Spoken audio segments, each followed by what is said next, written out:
Para esta tarde vamos a tener nuestro texto en el Evangelio de Juan, en el capítulo 14, y consideraremos el versículo número 6. Evangelio de Juan, capítulo 14, el versículo 6.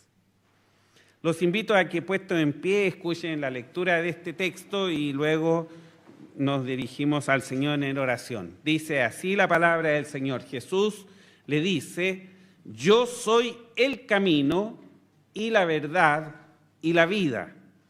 Nadie viene al Padre sino por mí. Oremos. Padre nuestro que estás en los cielos, te damos gracias porque nos permite, Señor, alabar y glorificar tu santo nombre, porque nos permites congregarnos también para leer tu palabra y ahora apartar este tiempo para meditar en ella. Señor, no somos dignos de presentar el mensaje, un mensaje tan elevado, un mensaje que sale de ti mismo. Pero por eso, Señor, te imploramos que tu Espíritu Santo ilumine nuestras mentes, nuestros corazones, y al presentar el mensaje de tu palabra, sea Él el que obre en nosotros, que sea Él el que ponga las certezas en nuestros corazones. Señor, especialmente te rogamos, si es que hay almas que aún no han entregado sus vidas a ti, que esta meditación pueda llegar hasta ellas y puedan meditar en cómo es la relación que están llevando contigo y cómo están llevando sus propias vidas, qué destino les están dando, y puedan recapacitar y aferrarse a ti y a lo que tú ofreces en tu palabra. Dirígenos, lo pedimos por los méritos de Cristo Jesús, nuestro Salvador. Amén. Pueden tomar asiento.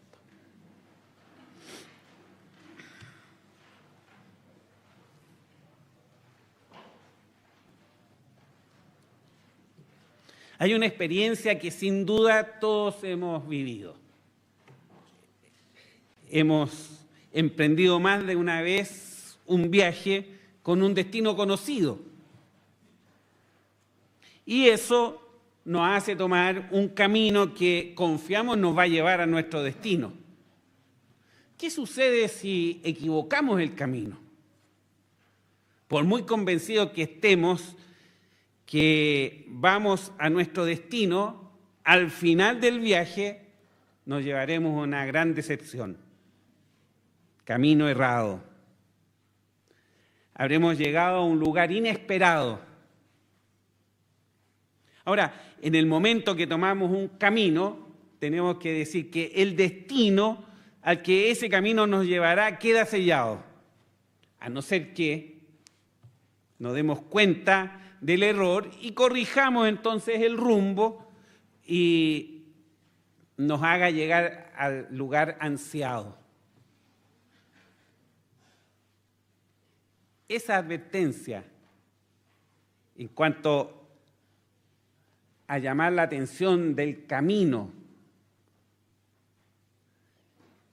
que estamos llevando en nuestra vida es lo que la Biblia nos da para que corrijamos el camino de nuestra vida y para que el día de mañana el destino al que lleguemos sea un destino de gozo y no de lamento. La Biblia ejemplifica el desarrollo de la humanidad como dos grupos de personas que van por dos caminos. El primero es un camino amplio, espacioso, ancho, donde hay lugar para que cada uno tenga su punto de vista, que cada uno viva según su parecer, que la vida transcurra en forma indiferente de la dirección que cada persona le da. A este camino la Biblia lo llama el camino ancho. El camino ancho. Un camino donde se puede vivir sin tener a Dios presente. En este camino, la autosuficiencia es muy valorada y ansiada. Sin embargo, la realidad es muy diferente de lo que se proyecta. Este camino genera vacíos en el alma. Pero eso no es lo peor. Lo más trágico es que el fin de este camino es la perdición eterna. Perdición eterna. Les dije que la Biblia habla de dos caminos. El otro camino es un camino estrecho, sin mucho margen para moverse. Para avanzar por él, no es posible hacerlo confiando en sí mismo. Requiere depositar la confianza en un tercero, no en nosotros. En este camino no hay lugar para la autosuficiencia. Debemos depender de otro para avanzar. Alguien nos debe tomar de la mano y guiarnos. Aquí, en este camino estrecho, Dios es el que toma el compromiso a través de su Hijo. Es un camino que durante la vida no ofrece los placeres del otro camino. Sin embargo, su fin es vida eterna. Vida eterna. Un camino ancho que lleva a la perdición eterna. Un camino estrecho, para muchos a veces incómodo, pero su final es la vida eterna. Quiero decirles que al momento de nacer, todos, absolutamente todos naturalmente, llegamos al primer camino, a ese camino ancho. Y aunque la descripción de él parece muy atractiva, libertad para hacer lo que a uno se le dé la gana, trae grandes vacíos al alma de las personas. Y la razón es que fuimos creados por Dios. Y vivir sin Dios en nuestra noticia genera un desequilibrio completo. Hoy quisiera presentarles el mensaje que tiene la capacidad de cambiar el destino eterno. El mensaje del Evangelio. Ese es un mensaje que debemos prestar atención. Es el único mensaje que podrá cambiar tu destino de condenación eterna a vida eterna, a vida eterna. Y esto nos lleva a nuestro primer punto para esta tarde, que lo he titulado La situación hoy. La situación hoy. No es un misterio que nuestros días son días difíciles. Vemos inseguridad, delincuencia, enfermedades, incertidumbres del mañana, días turbulentos. Todo esto no es otra cosa que el resultado de haber olvidado a Dios. Y es fruto del pecado que hay en cada uno de nosotros. Tomar conciencia de por qué hemos llegado a este punto debería hacernos meditar cómo estamos enfrentando nuestra vida. Es importante conocer dónde estamos para poder buscar el camino que nos llevará a la salida del problema que nos aflige. Por eso es que es importante ver cuál es nuestra situación hoy. Hoy la sociedad ha tomado un rumbo difícil de seguir. Se sostiene que no existe la verdad absoluta. Nada es bueno o malo porque sí. Todo depende de la conveniencia. Si algo resulta conveniente para ti, si veo que hay algo que va a ser conveniente para mí, si veo que en eso hay una ventaja a mi favor, es suficiente para catalogarlo como bueno. No se considera nada más.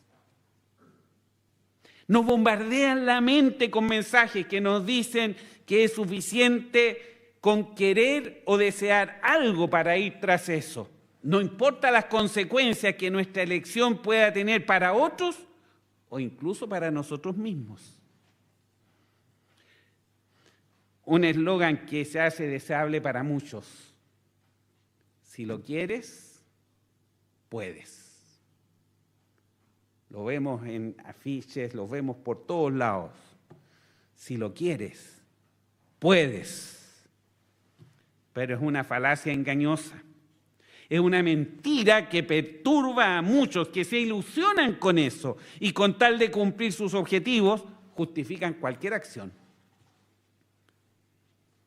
Bajo la premisa de que el fin justifica los medios, se ha comprometido la ética, la moral, el respeto a las buenas costumbres, el absurdo se ha tomado el protagonismo, el extravío de la mente humana cada día nos da más muestras de una desorientación creciente, una desorientación cada vez mayor. Tal vez vieron o escucharon de la noticia, creo que fue en Inglaterra esta semana, hubo una reunión de todos los que se creen perros para poder ladrarse entre ellos. Absurdo. Ese es el mundo de hoy. Se grimen, imagínense cómo es el extravío de esto. Se grimen razones lógicas desde el punto de vista humano.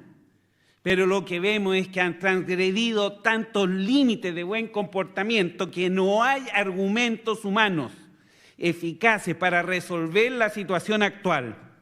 Hoy, a pesar de toda la lógica que el mundo pone, vemos más incertidumbre, vemos más inseguridad, fines inciertos. Pareciera que todo está más mal que ayer. Y surge entonces la siguiente pregunta: ¿será que estamos condenados a vivir esta situación sin retorno? Y eso nos lleva a nuestro siguiente punto, una pregunta vital. ¿Qué dice la Biblia al respecto? ¿Qué dice la Biblia al respecto? Haber dejado a Dios en el olvido es lo que nos ha llevado a este estado de cosas. El apóstol Pablo, al escribir la epístola a los Romanos, describe nuestra situación en forma precisa. Mire, parte estableciendo Romanos capítulo 1, versículo 18, porque manifiesta es la ira de Dios contra toda impiedad e injusticia de los hombres que detienen la verdad con injusticia. Luego el apóstol, fijando su atención en las personas, hace la siguiente observación: diciéndose ser sabios, se hicieron fatuos. Diciéndose ser sabios, se hicieron fatuos. Es que olvidarse de Dios no hace que Dios desaparezca del universo. Él sigue siendo quien es. Dios sigue siendo quien es a pesar de la actitud que la criatura tome hacia Él. Ahora, ¿cómo se manifiesta esa ira de Dios contra sus arrogantes criaturas? Esto puede perturbar a muchos, pero Dios expresa su soberanía absoluta permitiendo que la maldad del corazón del hombre lo arrastre a la corrupción. El mismo Pablo en Romanos 1 lo dice: por lo cual también Dios los entregó a inmundicia. Y más adelante dice: por esto Dios los entregó a afectos vergonzosos, pues aún sus mujeres mudaron el natural uso en el uso que es contra naturaleza, y del mismo modo también los hombres. Vida actual. Y luego dice: y como a ellos no les pareció tener a Dios en su noticia, Dios los entregó a una mente depravada para hacer todo lo que no conviene. El rey Salomón, observando la sociedad de sus días, escribe: he aquí, solamente he hallado esto, que Dios hizo al hombre recto, mas ellos buscaron muchas cuentas. El ser humano ha pretendido buscar la forma de gobernar su vida a espaldas de su Creador. Ese afán de arrogancia y autosuficiencia que prescinde de Dios ha arrastrado a la humanidad a la condición que vivimos hoy. En esa soberanía permisiva de Dios, Dios ha dicho: ¿quieres hacer tu camino? Hazlo, pero atente a las consecuencias. ¿Quieres sostener tu arrogante verdad? Hazlo, pero no tendrás un buen fin. ¿Quieres vivir como a ti se te antoja? Hazlo, pero tu fin será la condenación a causa de tus pecados. El desastre que observamos por todas partes no es otra cosa que la manifestación de la ira de Dios que ha entregado a la humanidad a sus deseos cargados de pecado y maldad. Y qué tragedia sería si nuestro mensaje terminara aquí. Estaríamos todos perdidos, todos condenados al infierno. Pero acabamos de ver lo que la Biblia dice de nuestros días, del camino que ha tomado el hombre para su vida, este camino ancho que les comentaba al inicio, y cómo esto ha resultado en un desastre absoluto para los que se esmeran en construir sus propios caminos según lo que a ellos les parece ser la verdad necesaria para arreglar sus vidas con su propio esfuerzo. La creencia de nuestros días de que hay muchos caminos a la verdad es una mentira, es un engaño. Satanás astutamente trata de que el hombre traiga algo de paz, algo de tranquilidad a su corazón, diciéndole: hay muchos caminos a la verdad. Haz el tuyo, haz uno propio. Lo triste es que muchos prestan atención a esa insinuación diabólica. Hacen su propio camino, que es lo mismo que cavar su propia tumba. Quizás más de alguno de los presentes se encuentra en esta lucha y en vez de ver que las cosas se arreglan, ha tratado de buscar su propio camino y en vez de ver que las cosas se arreglan, ve cómo se hunde más y más a diario. Y esto nos lleva al último punto de esta meditación, el poder transformador del Evangelio. El poder transformador del Evangelio. La realidad de lo que observamos diariamente es que nada de lo que se ofrece a las personas logra resolver su situación. Nada de lo que se ofrece a las personas logra llenar el vacío que no se puede colmar con lo material. ¿Cuál es la solución entonces? La solución solo la hallamos en el Evangelio. Solo el Evangelio puede dar certeza en sus respuestas a la necesidad del hombre. El contraste es muy fuerte. Mientras el hombre se ofrece a sí mismo caminos de solución, ideados por él mismo, verdad es que pretenden dar seguridad y una vida en paz.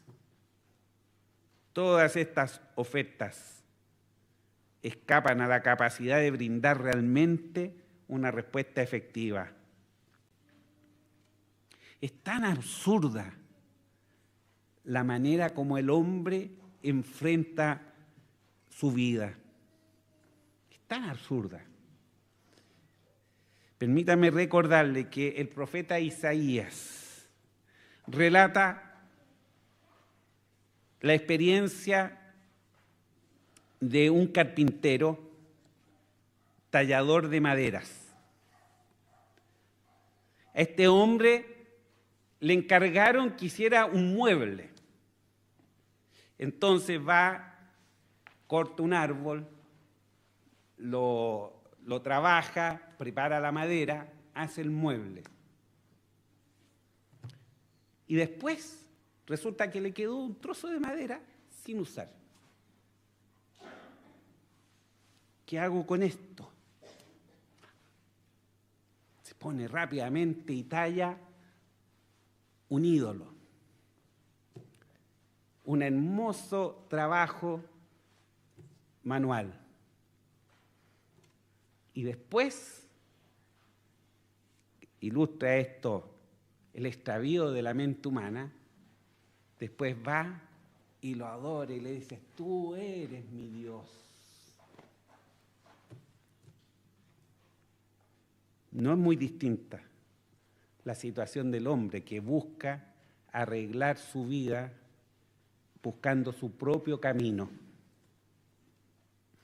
En cambio, Jesús nos dice terminantemente: yo soy el camino y la verdad y la vida. Nadie viene al Padre sino por mí. Noten lo categórica que es la respuesta de Jesús. No deja lugar a dudas. Esto es lo que necesitamos realmente. Una respuesta con seguridad. ¿Te has preguntado qué camino seguir en tu vida? Jesús te responde: yo soy el camino. No hay otra alternativa. Hay solo un camino que lleva al final que tú deseas y esperas. Y ese camino es Jesús. El apóstol Pedro afirma de Jesús: y en ningún otro hay salvación, porque no hay otro nombre debajo del cielo dado a los hombres en que podamos ser salvos. Y el propio Jesús, en otra oportunidad, ocupó una figura similar para referirse a una alternativa única. Y quiero poner énfasis: alternativa única. Jesús dice: yo soy la puerta, el que por mí entrare será salvo. Nuevamente, respuesta categórica. No cabe duda alguna. Nuestra relación con Dios tiene un camino único, una sola puerta da paso a ese camino, y eso se llama Jesús. ¿Has vivido pensando que estás en la verdad, pero curiosamente no logras paz en tu corazón? La razón nuevamente la encontramos en Jesús. Él dice: yo soy la verdad. Así como el camino es único, la verdad también lo es. No estar en la verdad es estar engañado, es vivir en la mentira, y eso esclaviza, coarta tu libertad. Por eso el propio Jesús afirma de sí mismo: conoceréis la verdad y la verdad os libertará. La pregunta es: ¿ser libres de qué? Libres del pecado. Y no te ofendas si te digo que eres un pecador, porque todos lo somos. Es más, la propia palabra de Dios afirma: si dijéremos que no tenemos pecado, nos engañamos a nosotros mismos y no hay verdad en nosotros. ¿Qué es pecado? Es todo lo que ofende la santidad de Dios y que está presente en nuestras vidas. La mentira, las malas palabras, la maledicencia, los malos pensamientos, También aquellas cosas que son dignas de ser castigadas con la cárcel. Pero hay uno que tal vez se destaca como el mayor de todos, porque es infringir el primer mandamiento que Dios nos dejó. Es pecado no amar a Dios por sobre todas las cosas. Por eso le decía que todos somos pecadores. Y este es el verdadero problema del ser humano, el pecado. El pecado que esclaviza al ser humano llevándolo a condenación eterna. Pero gracias a Dios podemos resolver el problema acudiendo a Jesús. Si Él es la verdad, acudamos a Él para conocer la respuesta que nos da. Sus palabras están llenas de esperanza para nosotros. Nos recibe diciendo: al que a mí viene, no le echo fuera. ¿Cuál es el alcance de su poder? En Hebreos leemos: puede también salvar eternamente a los que por Él se allegan a Dios, viviendo siempre para interceder por ellos. El alcance del poder de Jesús es que puede también salvar eternamente a los que por Él se allegan a Dios. ¿Y cómo hago para tener esta salvación? La respuesta es sencilla. Cree en el Señor Jesucristo y serás salvo. Cree en el Señor Jesucristo y serás salvo. No hay más. Ahora, ¿por qué el pecado es nuestro problema? ¿Y cómo es que Jesús nos libera de él? El apóstol Pablo,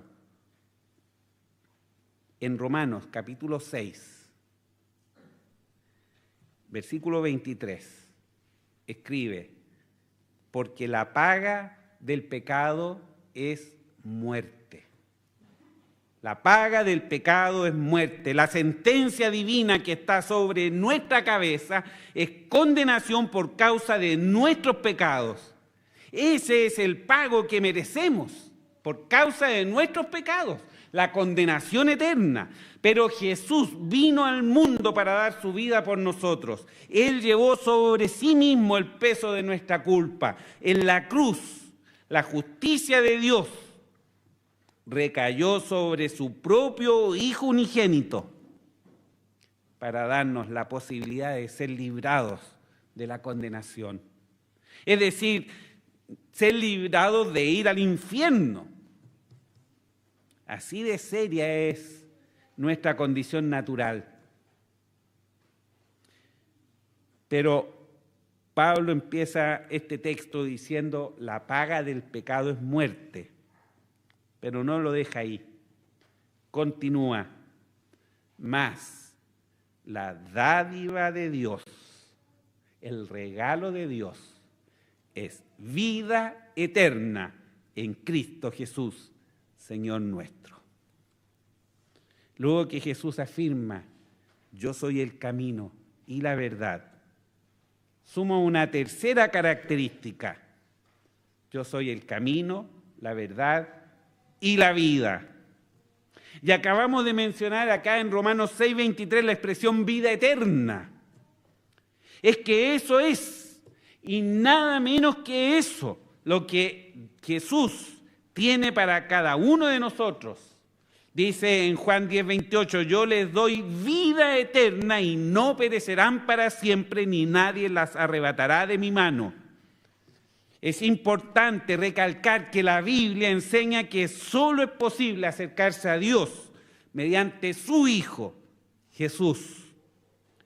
Una de las tareas de Jesús es revelar a Dios a los hombres. Y si rechazamos esa proclamación de la verdad, no podemos afirmar en forma legítima que conocemos a Dios. Quiero decirle que hasta aquí nuestro problema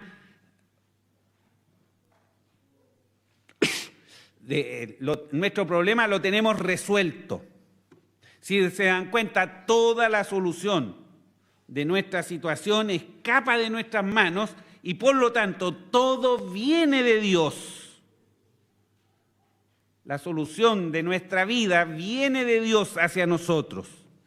Si alguien está esperando poder hacer algo para merecer todo lo que Dios hizo por él, tengo que advertirle que el precio pagado fue la vida del Hijo de Dios en la cruz.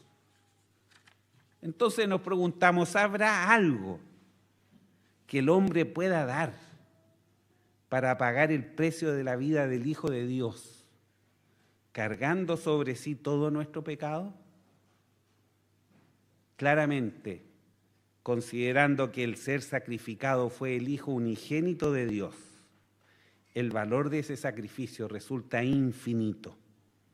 Luego, para nosotros, absolutamente impagable. El profeta Isaías registra estas palabras en cuanto a nuestra situación.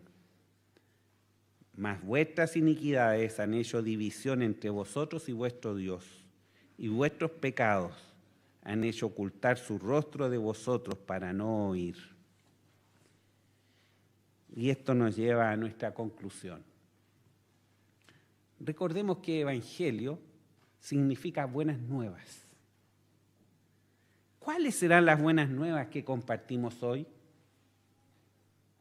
Son que Dios nos ofrece la salvación de nuestra alma como un regalo. Un regalo. Porque por gracia sois salvos por la fe, y esto no de vosotros, pues es don de Dios, no por obras, para que nadie se gloríe. Vaya, qué regalo más grandioso el que Dios ofrece al pecador. Qué regalo más grandioso el que Dios ofrece a cada uno de nosotros. ¿Qué precio pagó Dios por nuestra salvación?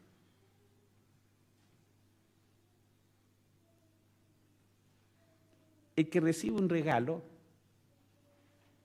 basta con que estire la mano, lo tome y lo haga propio. Ese es todo el esfuerzo que tiene que hacer. El que regala tuvo que pasarse un día pensando y vitrineando y viendo qué cosa será lo que se merece mi amigo, que le voy a hacer llegar este regalo porque estuvo de cumpleaños. Y el regalado simplemente tira las manos y lo tiene. En la salvación es exactamente lo mismo. El que regala se llevó todo el peso, pagó el precio de ese regalo. El que regala es Dios. Te regala la salvación de tu alma.